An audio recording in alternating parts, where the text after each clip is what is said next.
Calculation of H alpha wavelength for hydrogen deuterium and tritium. तो H alpha तो आप समझ ही गए होंगे। एच अल्फा मतलब कि आपके पास ट्रांजिशन कहाँ से हो रहा है, ट्रांजिशन आपके पास इनिशियली 3 पर है और फाइनली आपके पास 2 पर आ रहा है। ठीक है, तो आप देखिए पहले हम निकालते हैं for hydrogen atom, for H atom.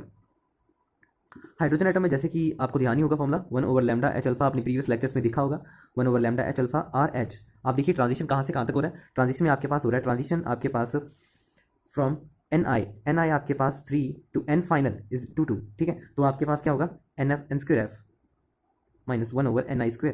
ठीक है, तो इतना आएगा आपके पास, तो 1/λ H alpha is equal to R H. R H की वैल्यू तो आप जानते हैं, आर एच की वैल्यू तो आपने निकाल रखी है 1.09677 into 10⁻⁷ into 5/36. So the value of lambda h alpha, wavelength of h alpha wavelength, so wavelength of hydrogen is 6564.73 angstrom. Okay, and for deuterium 1/λ d. Okay, the same transition take place. Radical constant for deuterium, we calculated this value 1/2 square minus 1/3 square. So this one will become r lambda d 36 rd by 5. Okay, 36 5 by rd. So 36 by 5, 1.09707 into 10⁻⁷ meter inverse. So this will become 6562.93 angstrom. This is wavelength for the transition from 3 to 2 for the deuterium wavelength, for the wavelength of deuterium. So now let's move on to the tritium. 1/λ t equals to rt 1/2 square minus 1/3 square.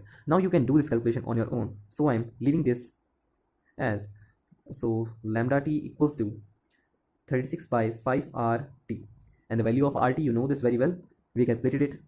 तो इसकी value आपके पास थी 1.09717 into 10⁻⁷ meter inverse. So the answer for this is lambda t is equals to wavelength for tritium is 6562.33 angstrom.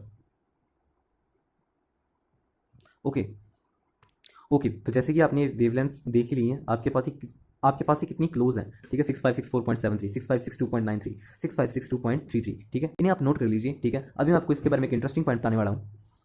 Okay, तो next आपके पास ये बात है कि अगर इफ देयर, सो आपके पास मैं आपको ये बताना चाहता हूँ, if there is a mixture of hydrogen and tritium in a gas discharge tube, okay, then there will be 2 closely space spectral lines. तो हमें दो क्लोजली स्पेस स्पेक्ट्रल लाइंस दिखेंगी आपके पास एच अल्फा की इन द स्पेक्ट्रम।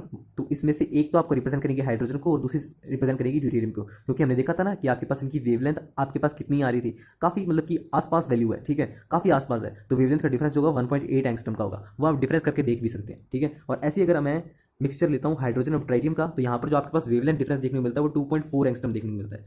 तो ये चीज़ भी आप ध्यान में रखिएगा।